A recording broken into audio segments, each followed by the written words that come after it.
আজকে আপনাদের সামনে একটি গুরুত্বপূর্ণ বিষয় নিয়ে হাজির হয়েছি। Syllabus for BCS preliminary test, গাণিতিক যুক্তি। এই অংশে পূর্ণমান 15 থাকে। আজকে বিষয়গুলো সম্পর্কে জানব এবং ধারাবাহিকভাবে পরবর্তীতে এই বিষয়গুলো থেকে ভিডিও আপলোড করা হবে ইনশাআল্লাহ। কেস 1, বাস্তব সংখ্যা, লসাগু, গসাগু, শতকরা, সরল ও যৌগিক মুনাফা, অনুপাত ও সমানুপাত, লাভ ক্ষতি 3 নম্বর থাকে এখানে।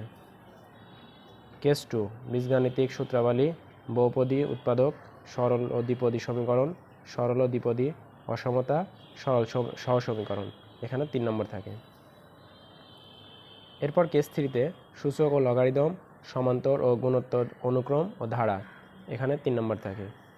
এরপরের কেস নাম্বার 4-এ রেখা, কোণ, ত্রিভুজ ও চতুর্ভুজ সংক্রান্ত উপপাদ্য, পিথাগোরাসের উপপাদ্য, বৃত্ত সংক্রান্ত উপপাদ্য, পরিমিতি, সরল ক্ষেত্র ও ঘনবস্তু, এখানে আমাদের 3 নম্বর থাকে।